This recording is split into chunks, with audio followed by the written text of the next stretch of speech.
Bismillah. Assalamualaikum warahmatullahi wabarakatuh. Alhamdulillahi rabbil alamin. Wassalatu wassalamu ala ashrafil anbiya'i wal mursalin wa ala alihi wa ashabihi ajma'in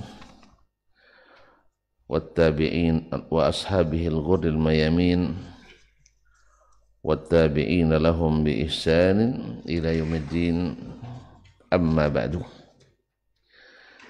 Fausi nafsi wa iyyakum ayyuhal muslimun wa ayyatuhal muslimat bi taqwallahi azza wa jalla rabbil ardi was samawat fa innahu qad fazal muttaqun.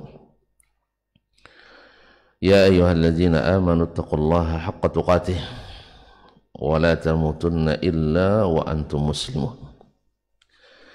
Bapak dan ibu-ibu, saudara-saudara, saudari kaum muslimin dan muslimat yang dirahmati Allah Subhanahu wa taala, bersyukur kita kepadanya di saat yang berbahagia ini. Kita diizinkan berada di majelis yang mudah-mudahan penuh dengan sakinah warahmah ini, dan dikelilingi pula oleh para malaikat yang mereka turun membawa rahmat. Dan kita juga berharap mudah-mudahan salat kita, amal ibadah kita diterima, doa, harapan dan permintaan kita dikabulkan. Salawat dan salam kepada baginda Nabi alaihi salatu wassalam yang telah menjadi guru, pembimbing yang telah menggemblang kita dengan ajarannya. Allah wahyukan kepadanya, lalu dia ikuti dan disebarkannya, dan diperintahkan oleh Allah kita mengikutinya. Mudah-mudahan tidak berat bagi kita untuk taat kepadanya, karena sesungguhnya hanya Allah yang memudahkan itu. Baiklah kaum muslimin dan muslimat dirahmati Allah, masih nampak capek nampaknya. Hah? Atau tidak usah aja teruskan? Nah. Taib, masih pelajaran bersama Syekh Usman As-Sabuni rahimahullah melalui kitab Aqidatus Salaf wa Ashabil Hadis. Terhenti kita pada alamat ahlil bidah. Selesai beliau membahas tentang adab ahlil hadis, ashabil hadis. Masuk pada alamat ahli al-bidah. Jadi dari judul ini dapat kita pahami bahwa ashabil hadis selalu bertentangan dengan ahli al-bidah. Ashabil hadis selalu ditentang oleh ahli bidah, dan selalu pula yang memberikan gelaran yang tidak baik adalah ahli bidah, karena memang mereka ahli inovasi tiada henti. Inovasi tiada henti. Jadi ada aja gelar-gelar baru yang akan diberikannya. Yang salah tambah dibuat salah, yang tak salah mesti dijadikan salah. Ya, tidak kita makan salah juga, makan salah juga. Pergi kita ke masjid salah juga, tak pergi ke masjid lebih salah juga. Ya memang ada yang salah di situ masalahnya, makanya salah semua. Tapi ashabul hadis tidak. Ashabul hadis berupaya untuk menahan lisan seperti yang sudah kita sebutkan sebelum, atau disebutkan oleh Syekh sebelum. Ya nam. Baik kaum muslimin dan muslimat yang dirahmati Allah, beliau mengatakan wa alamatul bid'ah ala ahliha badiyatun zahirah. tanda-tanda bid'ah jelas nampak pada ahlinya. Wa azharu ayatihim wa alamatihim syiddatu mu'adatihim li hamaliyati akhbarin Nabi sallallahu alaihi wasallam. Dan tanda-tanda mereka, tanda-tanda yang paling terlihat dan ketara, syiddatu mu'adatihim, mereka sangat keras memusuhi hamalati akhbarin Nabi SAW, terhadap para pembawa berita dari Nabi SAW. Pembawa berita dari Nabi siapa namanya? Ashabul hadis, akal halatul athar. Jadi para pembawa hadis dari Nabi SAW, wahtiqaruhum lahum, dan suka merendahkan mereka, yakni wastighfaruhum bihim, dianggap orang-orang yang tidak berpengetahuan atau dianggap orang-orang rendahan. Wa tasmiyatuhum iyyahum hasyawiyatan, dan menggelari mereka sebagai orang-orang hasyawiyah, ilmunya hanya sekedar kulit saja, ilmunya hanya sekedar kulit saja, tidak sampai pada isi. Ya jangankan kepada para pembawa hadis, para nabi saja mereka kadang-kadang mengatakan, ya ungkapan entah mereka sadar atau tidak, bahwa para nabi itu berhenti hanya sampai di pantai saja, sedangkan para wali itu sampai menyelam ke dasar laut. Berarti mana yang lebih hebat? Nabi lah. Nabi tahu dia bahwa menyelam itu bahaya. Maka orang itu lemas, mati lemas banyak, tenggelam. Makanya banyak mereka yang tenggelam. Kan dilarang berenang juga. Tapi begitulah mereka menganggap bahwa para nabi itu ilmunya tidak sedalam ilmu para wali menurut mereka. Coba yang kan. Apalagi kita yang ini ngaji sekali sebulan, ya kan? Sampai ada gelaran Rabu, apa katanya? Rabu ngaji, Kamis cukur jenggot. Apanya istilahnya? Rabu mulai ngaji, Kamis tidak cukur jenggot, pelihara jenggot, Jumat cingkrang, Sabtu berfatwa. Hati-hati jangan ya, tolong jangan diterapkan itu. Ngaji Rabu, Kamis sudah cukur, pelihara jenggot, Jumat potong celana, Sabtu buka majelis fatwa. Hati-hati. Nah, tapi itu gelar yang disebutkan. Padahal bukan itu sebenarnya. Rabu ngaji, tahu kita ini ilmu sunnah Nabi. Di antaranya adalah jenggot itu kan. Maka besok dan mulai tumbuh, ya kan, itu dibiarin dulu tumbuh, asal tumbuh dikit cari pisau, ya kan, pisau cukur. Kalau enggak dibiarin. Kemudian hari Kamis dapat lagi kaji baru bahwa menutup mata kaki adalah dosa. Kecil apa besar? Itulah nganggap kecil rupanya, maka dosa besar lah, karena diancam neraka. Kan salah satu dosa besar cirinya diancam masuk neraka atau tidak dipedulikan Allah pada hari kiamat. Dan itu ada pada isbal. Allah tidak memperhatikannya pada hari kiamat. Dan paling ringan adalah masuk neraka.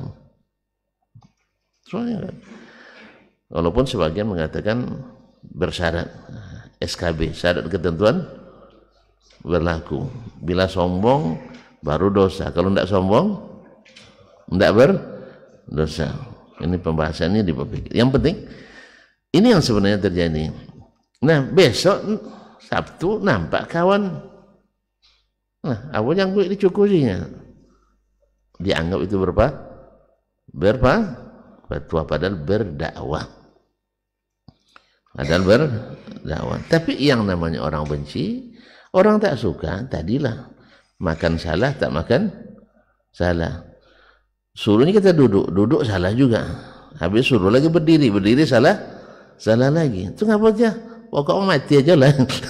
Jangan sampai ada kamu di sini. Jadi asal masih hidup. Jadi semuanya salah, semua salah. Ngaji salah, tak ngaji salah. Tahu dia mati. Ya. Dan mati pun salah, apa copet no mati. Jadi kaum muslimin dan muslimat dan mati Allah. Begitulah ciri-ciri orang yang ahli bid'ah. Memang berinovasi tiada henti. Inovasi tiada henti. Mencari hal-hal yang bisa menyudutkan ashabul hadis. Makanya itu sepanjang waktu. Makanya dituliskan oleh nama ciri ini, karena memang itu yang terjadi. Imam Ahmad dianggap tidak berilmu oleh Ahmad bin Abi Du'ad, sampai diadukan kepada dilaporkan kepada penguasa, 4 khalifah, sampai menyiksa Imam Ahmad bin Hanbal, dicambuk sampai kencing darah. Jelas ya? Imam Ibnu Taimiyah rahimahullah juga dilaporkan kepada penguasa, sampai dipenjara 2 kali dan meninggal dalam penjara. Kenapa? Karena membawa hadis-hadis Nabi alaihi salatu wassalam. Tapi fitnah mereka adalah memecah belah umat. Tahu tak tuan-tuan bahwa mereka menganggap Ibnu Taimiyah ahli bid'ah? Tahu kan? Tak tahu ya? Ayo kita ke sana. Bagi mereka Ibnu Taimiyah ahli bid'ah kan sampai hari ini. Pengikut Ibnu Taimiyah adalah ahli bid'ah. Antum tanpa terasa pengikut antum tanpa terasa pengikut Ibnu Taimiyah. Kenapa? Suka memecah belah. Karena memang di saat yang hidup adalah akidah-akidah khurafat, akidah-akidah TBC, tampil Ibnu Taimiyah sebagai ahli pengobatan TBC. TBC apa? Takhayul, bid'ah, khurafat. Tampil dia, tentu dia yang diserang oleh para penyebar virus TBC itu. Sekarang banyak tak TBC? Banyak tak TBC? Kira-kira penyebar TBC senang tak nengok dokter spesialis anti TBC? Senang tak? Pasti. Ini mengacaukan strategi ahli TBC. Jadi hidup Ibnu Taimiyah di masa itu. Imam Ahmad dihidup kapan? Di saat sedang gencar-gencarnya kaum liberal menerjemahkan kitab-kitab filsafat Yunani. Banyak para petinggi yang dekat dengan para ilmuwan yang dekat dengan para petinggi terpapar pemikiran filsafat. Jadi tentu Imam Ahmad adalah tokoh paling terhormat di antara ashabul hadis. Mau tidak mau dia memang harus tampil, sebab kalau tidak umat tersesatkan. Yang namanya di depan kena tackle, kena diving, kena jingkang, resiko.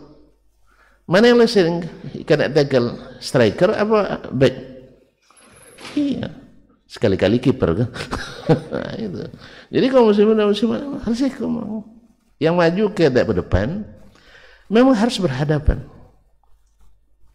Lalu digelarilah Imam Ahmad sebagai mubtadi'. Apa artinya mubtadi'? Ahli bid'ah. Mereka bilang tidak boleh bid'ah-bid'ahkan, tapi mereka suka membid'ahkan ahli sunnah. Selalu semboyannya tidak boleh saling membid'ahkan, tidak boleh saling menyalahkan. Kan masih ingat kisah seorang petinggi, orang besar nih, diwawancara di televisi resmi pemerintah di luar negeri tentang masalah pluralitas beragama. Oh, kita di sini menganggap paham pluralitas beragama, semua pemikiran, semua pendapat tidak boleh disalahkan asal ada yang berpendapat. Masya Allah, mantap ya, mantap ya. Bisa dia bilang gitu kan? Bisa enggak? Nah, ada 13 detik aja. Lama 13 detik, Ustaz. Coba hitung, Ustaz, 13 detik. Hah? 13 detik. Sang presenter penanya, kalau begitu di sini boleh enggak orang Wahabi? Wahabi enggak bisa. Tapi tuan, orang liberal bebas. Orang tidak mengakui Tuhan bebas berpendapat di situ. Atau orang nak menyatu wahdatul wujud dengan Tuhan bebas di situ. Tapi pas Wahabi enggak. Wahabi pendapat apa tidak? Pendapat enggak? Hah? Aliran enggak? Enggak ngaku rupanya. Iya, kan katanya tadi bebas berpendapat. Nah, ini masuk pendapat enggak? Pendapat. Ya, orang Islam enggak? Ragu nampaknya. Kalau enggak Islam nanti salat bahaya di Masjidil Haram. Enggak sah salatnya. Berarti orang Islam. Karena Islam, maka hormati pendapatnya. Kan Anda yang mengatakan pluralitas tidak boleh saling menyalahkan. Kalau saya tidak setuju, mohon maaf, saya tidak setuju saya dengan perkataan tidak boleh menyalahkan. Yang tidak boleh itu mengungkit kesalahan, mencari-cari kesalahan yang tidak salah, yang seperti tadi togak salah, duduk salah, tidur salah, itu nggak boleh. Togak tidak boleh, duduk tidak boleh, diam tidak boleh, bercakap tidak boleh. Itu apa yang boleh? Mati itulah. Jadi kamu semua yang salah boleh disalahkan, silakan. Makanya kita seperti yang sering saya katakan, ngaji itu mutu berani diadu. Masih ada iklannya. Iklan rokok tuh, Ustaz. Jadi kita antum nak nyalakan, ayo silakan, salahkan aja. Saya tidak akan merasa rendah kalau antum salahkan. Tapi yang nyalahkan yang benar juga tidak boleh. Buktikan dengan dalil. Dengan dalil. Jangan menafsirkan sendiri apa yang ada dalam hati saya. Itu tidak punya wewenang antum. Allah sendiri juga tidak membolehkan itu menafsirkan niat orang. Belum orang bercakap sudah ditafsirkan. Ini pasti ini tujuannya ini. Di mana antum tahu? Antum tahu niat saya? Ini pasti menyerang saya nih katanya. Ya memang antum bersalah, memang orang bersalah itu takut terus. Seperti kata orang Arab, iza sa'a fi'lul mar'i sa'at zununuhu. Orang bersalah itu selalu kita buruk sangka. Makanya orang munafik di zaman Nabi, setiap turun ayat mereka ketakutan. Yahsabuna kulla sayhatin alaihim. Alah, turun pula ayat, pasti awak engkau dah ini. Dan ngaji pula pasti kita yang diserang. Asal ngaji kita pasti tujuan aku nak nyerang lagi, pasti menyerang. Ya Syekh, orang yang tidak bersalah, ya, atau orang yang tidak sengaja berbuat salah, tidak ada ketakutan. Makanya kaji silakan, tapi bantah dengan dalil ya, jangan dengan subhat dan fitnah. Dengan subhat dan fitnah. Oh, ini pasti kajinya memecah belah umat. Buktinya orang tambah banyak. Gitu? Jadi kaum muslimin dan muslimat dirahmati Allah. Jadi kata Syekh Imam Ahmad dulu dianggap sebagai ahli bid'ah oleh ahli bid'ah.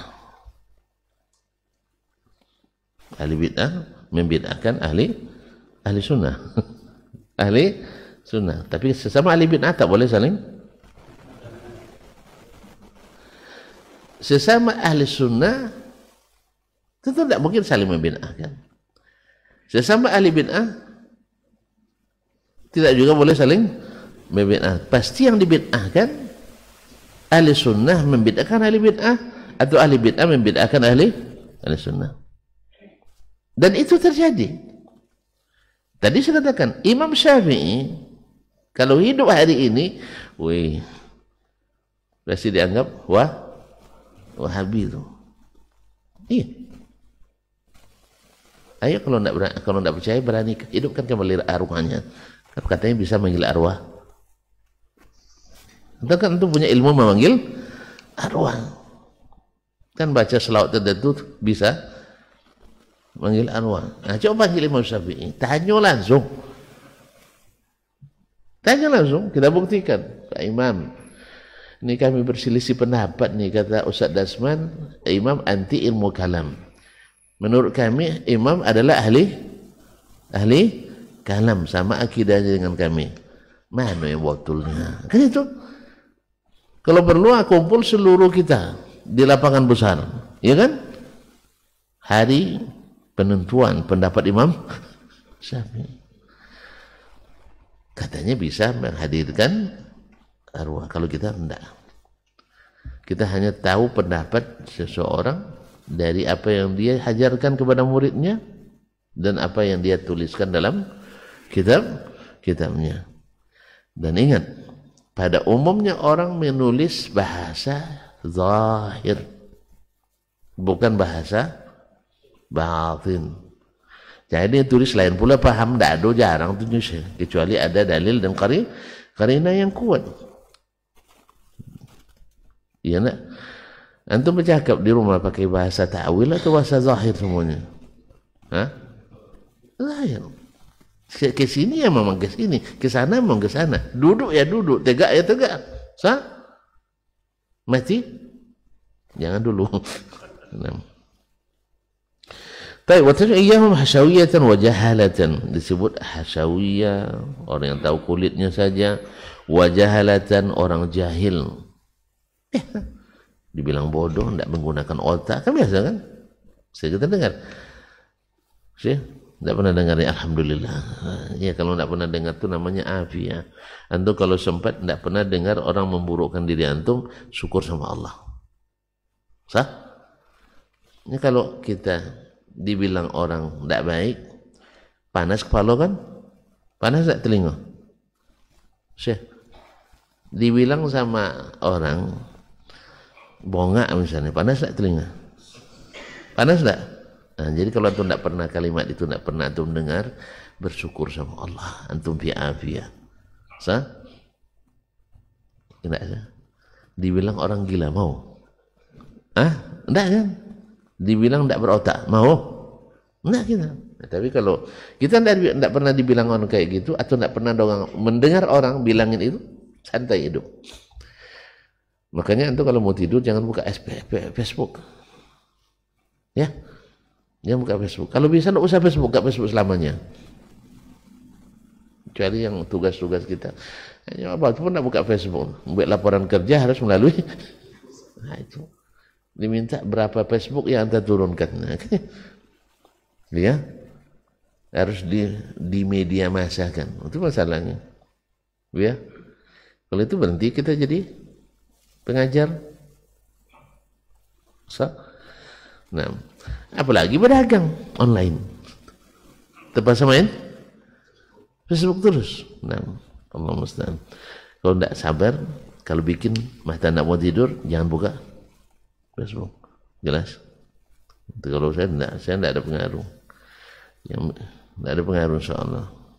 Orang bicara apa, insyaallah bismillah, ambil wudu, baca doa. Kadang belum selesai doa tidur nanti tidur. Ya, ini nikmat, alhamdulillah. Ya, belum selesai baca doanya sudah tidur, alhamdulillah. Walaupun orang ribut-ribut di Facebook, ribut aja lah mereka, biar mereka tidak tidur, kita tidur aja. Pas waktu makan, biar mereka tidak makan, kelahi, kita tetap makan. Pas zikir, kita tetap berzikir. Ya? Jelas? Jadi jangan pikir. Memang gua pikirin, nanti naik asam urat. Wa zahiriyah, dianggap pahamnya hanya tekstual, kaum tekstual. Kan itu. Tidak apa-apa bilang tekstual, tidak masalah. Memang asal bahasa itu tekstual memang. Asal bahasa adalah tekstual. dan orang memahami secara tekstual pada umumnya itu yang lebih selamat daripada semuanya di kontekstual aja. Itu pada umum selamat. Ayo kita urut seluruh ilmu yang datang dari Allah dan Rasul sallallahu alaihi wasallam, semuanya adalah tekstual, hanya sedikit yang dikontekskan. Makanya umumnya orang memahami sesuatu dari teks, bukan dari ayam berkonteks. Kan ya? Atau nengok telur ayam, nengok telurnya pasti, atau dengar ayam berkoteknya pasti. Kata orang kan telur satu seribut sekampung. Kan ya? Dengar ayam berkotek langsung ada telur. Dengar ayam berkotek langsung ada telur. Belum. Tapi kalau nampak, ya langsung ada. Nah, jadi tidak semuanya mesti dikontekskan. Nah. Wa musyabbiha dianggap ahli tasbih. I'tiqadan minhum bi akhbari Rasulullah sallallahu alaihi wasallam annaha bima'zilin 'anil ilmi. Kenapa? Mereka itu berkeyakinan bahwa hadis dan berita dari Nabi itu jauh dari ilmu. Jauh dari ilmu. Menurut mereka ilmu itu yang mereka pikirkan, mereka yang khayalkan. Itu menurut mereka ilmu. Contoh, ketika datang hadis bahwa Nabi SAW mengatakan matahari tenggelam, pergi bersujud kepada Rabbnya. Kalau tuan-tuan percaya enggak? Enggak percaya ya? Enggak percaya? Kenapa enggak percaya? Hah? Kenapa enggak percaya? Oh percaya? Subhanallah. Iyo tidak? Tidak juga. Orang beriman, ya perawi hadis ini tidak pernah menafsirkan ini hadis sesuatu tidak bisa gara-gara tidak sesuai dengan akal. Tapi mereka ahli al-bidah akan menolak. Apa sebab? Menurut mereka mustahil. Kenapa mustahil? Tidak temakan sama akalnya. Masa sujud lalu dibayangkannya sujud ada telapak tangan, ada konyang, ada lutut, ada ujung-ujung jari, ada pada matahari. Hah? Ada pada matahari? Ada keningnya? Ada gambarnya tuh. Gambar orang. Matanya aja ya. Masa bisa sujud gitu ya. Jadi mereka tidak bisa membedakan antara mustahil dengan mustabad. Mustahil itu memang 1 tambah 1 sama dengan 1. Itu yang mustahil memang. Bahwa ayah lebih muda dari anak, bukan ibu. Kalau ayah dan ibu biasa aja tuh nikah dengan janda. Itu biasa. Ayah lebih muda dari anak. Ada enggak? Jangan-jangan tuan-tuan yang bilang pemuda itu, gimana setelah menikah? Weh, kalau saya tahu begini indahnya menikah, saya menikah lebih dulu dari ayah saya. Ini memang mustahil ini. Ayah lebih dulu nikah dari anak, kecuali istri kedua itu lain lagi. Nah, maksudnya ayah lebih anak lebih dulu menikah dari ayah yang nikah dengan ibunya, itu maksudnya. Kan mustahil kan? Mustahil enggak? Tayyib. Antara sesuatu yang disebut mustafad aklan, secara akal menurut mereka jauh, gimana pula matahari itu sujud? Kita katakan, antum pernah enggak sakit? Pernah. Tidak bisa berdiri solatnya, duduk pun tidak. Gimana antum sujud? Berbaring ya? Kedipkan mata? Sujud antum aja dari satu keadaan yang lain berbeda. Masa mustahil matahari sujud dengan cara yang berbeda, selesai.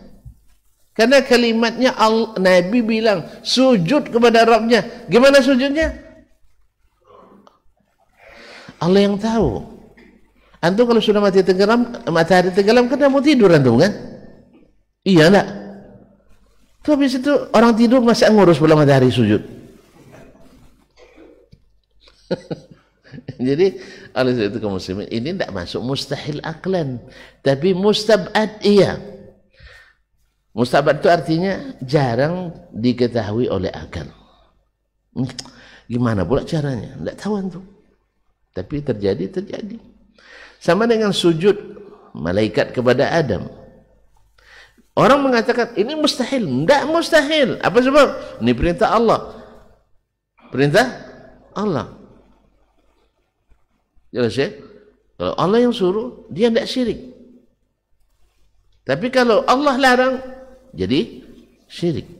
Makanya kan sujud nanti Pak Adam sujud sama Pak Iblis.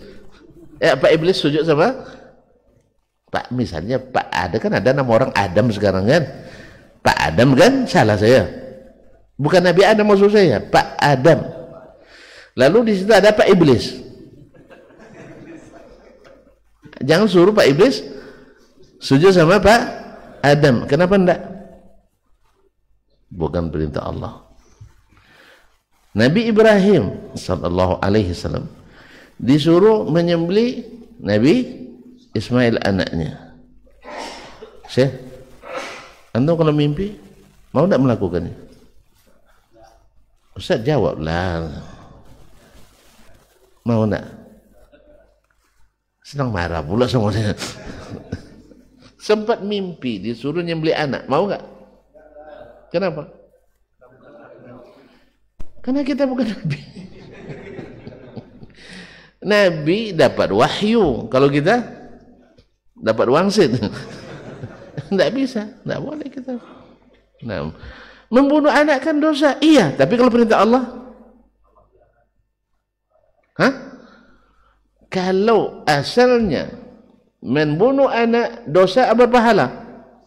Dosa kecil besar. Terus, tapi kalau Allah yang perintahkan, dosa juga. Pahala. Bukti berpahala dipuji Allah sampai hari kiamat. Dipuji Allah pekerjaannya itu. Karena yang berhak memerintah menegah itu hanya Allah Subhanahu wa taala. Jelas kaum muslimin. Menumpahkan darah dilarang, haram. Satu darah yang tumpah sama dengan menumpahkan seluruh darah manusia semuanya. Tapi kalau disuruh Allah, dosa berpahala. Maka orang pergi berjihad, lalu dia bunuh orang kafir di medan jihad, bukan di medan jahat. Tahu medan jihad dengan jahat? Nggak tahu juga itu, makanya tentu tidak boleh belajar jihad itu masalahnya. Akhirnya salah kerjakan. Medan jihad bertemu pasukan kaf, tidak boleh juga sebut orang kafir. Serba payah kita ngaji sekarang. Pasukan kafara dengan pasukan muslim. Muslim non muslim. Di mana ketemunya? Di kafe, di kedutaan, di plaza, supermarket. Di mana ketemunya? Di medan perang. Kalau ada medan perang, antum bilang, tidak boleh bunuh orang doang, gitu-gitu ya. Tidak ada cerita medan perang itu. Ya, yang namanya medan perang dibunuh atau membunuh. Itu semuanya di agama manapun kalau sudah berperang mesti saling bunuh. Cuman kalau Islam punya aturan, itu aja. Li'la'i kalimatillah. Tidak seperti orang tuh, orang menyerah pun dihabisi. Nah, itu enggak. Jadi ketika di medan perang berpahala atau berdosa? Apa buktinya? Enggak, bunuh orang. Kalau gitu terbunuh namanya gitu tuh. Ya mati syahid. Kalau bunuh orang di medan tempur, saya membunuh orang di medan perang bagus atau buruk? Siapa yang bilang? Syekh, antum di sejarah negara manapun, bangsa manapun, agama manapun, ketika mereka berhasil membunuh musuh, terpuji atau tercela? Terpuji. Misalnya si fulan, pahlawan nasional dalam satu pertempuran.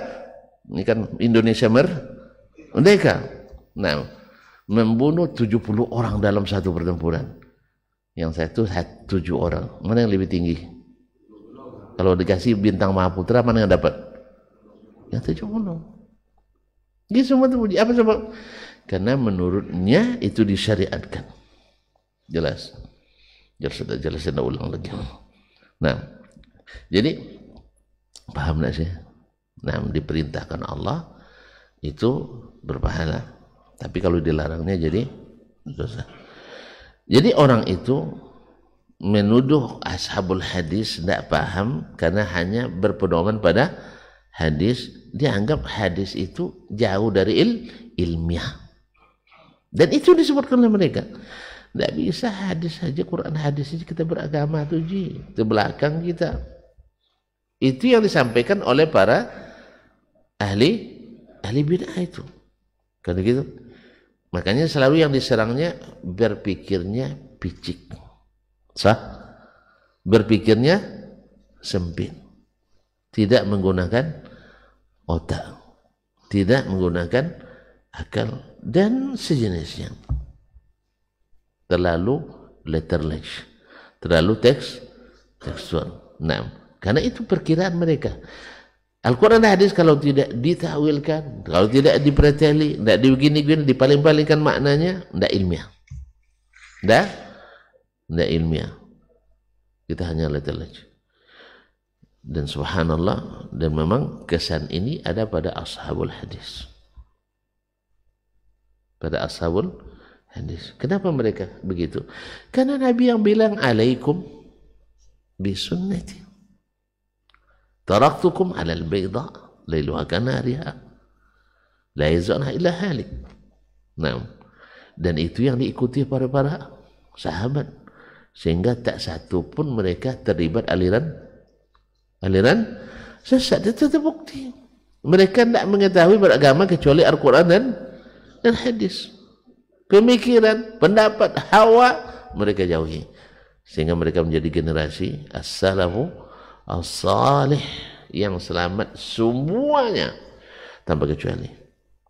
Kalau generasi tabi'in tidak selamat semuanya. Ada yang terpapar COVID abad kedua. Nah, dan terpapar penyakit itu, penyakit bid'ah, khurafat dan takhayyul. Sahabat tidak. Apa sebab? Tidak ada dalam hadis itu. Tidak ada dalam hadis. Demikian juga orang-orang yang setia mengikut sahabat dengan cara itu, mereka juga selamat. Karena beragamanya seperti beragamanya Nabi dan para sahabat. Kalau ahli bidah kadang tidak. Yang penting mana yang mayoritas. Berpegang juga sama hadis mungkar itu. Alaikum bisawadil a'zam. Hadisnya hadis mungkar, lemah sekali. Andainya pun sahih, patut diterapkan di zaman Nabi alaihi salatu wasallam para sahabat. Karena memang as-sawadul a'zam ahli sunnah. Kalau sekarang yang as-sawadul a'zam ahli sunnah ahli bidah. Ustaz, yang sekarang as-sawadul a'zam pecinta bid'ah atau pecinta sunnah? Apa sawadul a'zam itu? Mayoritas menghidupkan sunnah atau menghidupkan bid'ah? Berarti antum nuduh mereka ahli bid'ah ya? Itulah pahalanya antum suka membid'ahkan. Ini yang tak boleh ngaji itu begitu tu tak boleh. Ahli bid'ah tak boleh dibid'ahkan, tapi ahli sunnah boleh dibid'ahkan. Ya, itu. Jadi kalau ahli bid'ah dibid'ah itu kan bahaya kajinya. Tapi kalau ahli sunnah dibid'ahkan itu yang hebat. Nah, apa bid'ah mereka? Tidak mau menerima bid'ah hasanah tu. Tidak mau menerima bid'ah hasanah. Semua bid'ah dolalah bagi mereka. Itulah maka disebut ahli bid'ah. Kalau kami tidak ahli sunnah murni. Apa sebab? Kami bisa menerima bid'ah hasanah. Jadi ahli bid'ah hasanah itu yang ahli sunnah. Tapi ahli sunnah hasanah itu yang ahli bid'ah. Jangan heran, tadi saya bilang tadi, nama sama-sama Ahmadnya. Sama-sama Ahmad. Satu Ahmad bin Hanbal, ahli hadis. Satu Ahmad bin Abi Duad, ahli filsafat, kalam. Ahmad bin Hanbal mengatakan Ahmad bin Abi Duad ahli bid'ah. Dan itu yang benar. Karena dia menghidupkan bid'ah. Nah, Ahmad bin Abi Duad menganggap Imam Ahmad sebagai ahli bid'ah. Apa sebab? Tidak menerima bid'ah. Jadi karena Imam Ahmad tidak mau menerima bid'ah, dianggap sebagai ahli bid'ah. Karena memang orang tersesat tak pernah sadar dia tersesat. Kalau dia sadar tersesat, tidak mau dia tersesat. Allah musta'an. Wa annal ilma yulqi syaitan ilaihim min tanaiji uqulihim fasida. Ilmu itu mereka adalah sesuatu yang dibisikkan syaitan melalui akal-akal mereka yang rusak itu. Ada akal-akal yang rusak. Wa wasawisi sudurihim al-mudlima, dan was-was yang ada dalam hati mereka, bisikan-bisikan dalam hati mereka yang gelap itu. Wa hajis qulubihim khaliya minal khabar, dan apa yang terbersit dalam hati yang tanpa dasar khabar. Khabar adalah nama lain dari hadis, tanpa dasar hadis Nabi SAW. Wa kalimatu mawjumul atilah, dan kalimat-kalimat mereka, ungkapan-ungkapan, kan ada istilah-istilah tidak ada dalam istilah hadis, seperti jisim, seperti al-arad, seperti al-jauhar, seperti al-adrub dan sebagainya, istilah-istilah ilmu mantiq yang dipaksakan untuk memahami hadis-hadis Nabi alaihi salatu wassalam, atau al-jarihah. Akhirnya gara-gara kaedah-kaedah bid'ah itu mereka menolak hadis-hadis Nabi alaihi salatu wassalam. Ketika ada hadis dikatakan Allah memiliki tangan, lalu mereka ajukan gugatan, ini tangan yang maksud jarihah atau bukan jarihah? Kalau kita jawab bukan, berarti tidak ada. Kalau kita jawab iya, berarti kita menyamakan Allah dengan makhluk. Hanya mau dijawab salah, tak dijawab salah. Karena mereka bikin masalah. Tidak ada istilah ini, tidak ada dalam Al-Quran, tidak ada dalam hadis. Mereka datangkan sendiri. Kemudian Allah di atas. Bertempat atau tidak bertempat? Atau gimana jawabnya? Dibilang tidak bertempat, tidak mungkin tunjuk. Sah? Dibilang bertempat, sama dengan makhluk. Kalimat Allah mawjud bila makan tidak ada dalam Quran, tidak ada dalam hadis. Didatangkannya kalimat-kalimat yang tidak ada dalam Quran dan hadis, lalu dipaksa kita untuk menjawab iya salah, menjawab tidak salah menurut mereka. Akhirnya ditolak lagi Al-Quran dan hadis Nabi. Ini semuanya adalah bisikan syaitan. Bisikan, ya kalau tidak ada Quran hadis kan syaitan. Tidak ada Al-Quran dan hadis berarti bisikan syaitan. Apalagi digunakan untuk menolak Al-Quran dan tidak menolak dosa, menakwilkan. Kan itu. Kalau kita bilang menolak kan kafir, menolak Al-Quran dan hadis. Tidak menolak, tapi menakwilkan. Ada bezanya. Ada bedanya menolak dengan menakwilkan. Ada bedanya. Beda nama. Bapak diterima jadi pegawai, tapi tidak boleh bekerja di sini. Si fulan ditolak, sama tidak dengan bapak? Hah? Sama tidak? Apa ditemunya Pak, tapi kojo 50 tahun ke banatang. Itu ada gaji? Tak. Jadi Al-Quran, hadis, sahih diterima. Cuman bukan itu yang dimaksud. Yang dimaksud mana? Yang dalam pikiran mereka. Artinya yang dipakai sekarang pikirannya atau Al-Qur'annya? Pikiran. Kan Allah katakan di atas, di langit. Dia bilang, enggak, pikiran saya tak terima. Lalu ditakwilkan kalimat itu, kekuasaannya yang di atas. Terus kekuasaan di bawah enggak ada. Enggak ada kekuasaan Allah di bawah. Wih, bumi ini di bawah apa di atas? Kekuasaan siapa? Ya Allah. Kalau memang itu yang dimaksudkan, untuk apa Allah bilang kekuasaan Allah di atas dan di langit dan di bawah? Jadi kekuasaannya di atas aras. Tidak matching bahasa, tidak pas. Ya, maksudnya ada logika yang saya tidak menerima itu. Tapi apa boleh buat? Nah, kaum muslimin dan muslimat dirahmati Allah SWT, wa ubal subahum badahid, bahkan subuhat-subuhat yang lemah, al-batilah yang batin. Ulaika alladzina la'anahum Allah fa asammahum wa ama'a absarahum. Mereka itulah ada orang yang dilaknat Allah, lalu Allah butakan mereka, Allah tulikan mereka, wa ama'a absarahum, dan Allah butakan pandangannya. Jadi barang yang jelas jadi tidak jelas. Barang yang sudah terang terdengar tapi seperti tidak kedengaran. Allah musta'an.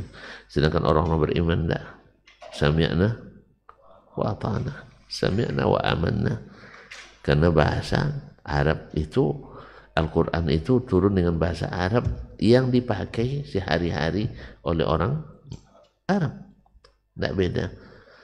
Jadi sebagaimana antum memahami dari bahasa bicara seseorang dengan bahasa tekstual, seperti itulah Al-Quran juga dengan bahasa tekstualnya. Dengan bahasa, apalagi yang bersifat berita. Berita tidak menerima kias. Berita tidak menerima kias. Kalau ada orang, Masya Allah, mobil jatuh dari flyover, tapi tidak kena apa-apa, tidak tergores sama sekali. Menurut pikiran antum, masuk akal enggak? Hah? Tapi beritanya seperti itu. Kalau sekarang antum bisa buktikan kan? Sekarang bisa enggak dibuktikan? Gimana cara buktikannya? Datang ke lokasi. Masa sedekat itu enggak bisa datang tuh. Flyover nih ya, pasar pagi. Datang ke situ. Oh iya ya, benar rupanya. Kalau enggak itu, antum minta fotonya, dari seluruh sudut, memang tidak rusak sama sekali. Atau antum dapat berita dari orang yang antum percayai. Terus, dan benar seperti itu, masih antum juga bilang tidak masuk akal. Wih, sudah begitu, masih bilang juga tidak masuk akal. Dah tengok sendiri, tidak masuk akal. Akhirnya dah tengok sendiri, memang tidak tergores sedikit pun. Antum bilang juga tidak masuk akal. Ustaz, nasi basi enggaknya? Sejak semalam, duduk seminggu. Hah? Basi kan? Tapi istri antum bilang enggak. Mana nasinya? Tengok, cium, enggak, rasa, tidak. Makan, dan 5 hari juga enggak apa-apa. Enggak menceret. Berarti antum bilang juga, pokoknya basi gitu ya. Nah, itu bahaya. Bahaya lagi gitu tuh. Nah, lah dicium, lah dimakan. Tetap juga bilang basi. Dilaucui juga bini dulu. Ayo bahaya tuh. Jadi kaum muslimin dan muslimat dimati Allah. Jadi kan itu namanya Allah tulikan telinga, Allah butakan mata, Allah sesatkan. Allah musta'an. Ini Allah yang memberitahukan pada kita. Nabi yang jelas pada kita. Sahabat mengikutinya dengan seksama. Tidak sesat mereka satupun. Masa orang-orang yang tidak mengikuti mereka lebih hebat daripada orang yang mengikuti mereka? Paham Ustaz? Paham Ustaz? Gelen? Ya, kalau paham kita selesai itu maksudnya. Kan hari ini hari kemerdekaan. Dia tidak boleh ngaji-ngaji lama. Wa may yuhinillahu fama lahu min mukrim, innallaha yaf'alu ma yasha. Siapa yang Allah hinakan, tak ada yang bisa memuliakannya. Dan Allah melakukan apa yang Dia kehendaki. Maka bersyukurlah kita ketika Allah memuliakan kita dengan melapangkan hati kita menerima berita yang datang daripadanya tanpa sedikit pun merasa berat menerima. Dia bilang begini, amanah. Dia bilang begini, sami'na. Soal bagaimana? La yus'alu amma yaf'al wa hum yus'alun. Allah tidak ditanya apa yang dia kerjakan. Kita yang ditanya apa yang kita kerjakan. Dia bilang begini, kita imani. Karena memang Nabi mengatakan yang sama. Sahabat juga menganggukkan hal yang sama. Itu kemana? Kita nak cari jalan yang benar lagi. Ke Aristoteles? Hah? Ke Socrates? Ke Plato? Charis? Nah mungkin. Nah. Oleh itu kaum muslimin dan muslimat, agama ini sebenarnya simple, mudah. Cuman ketika kita berbelok-belok, akhirnya susah. Makanya Nabi bilang, ini jalan saya lurus. Tidak pakai gang-gang. Bahkan diingatkannya, yang masuk gang, ada setan di situ. Ada setan. Makanya yang suka masuk gang sering ke setanan. Nengok orang buat kebaikan, manyang. Selalu menjadi penghalang orang berbuat kebaikan. Karena syaitan tak pernah melihat yang baik itu baik, tapi suka menghiasi yang buruk seperti baik. Cukup begitu dulu pagi ini. Besok kita sambung lagi. Wassalamualaikum warahmatullahi wabarakatuh. Nah.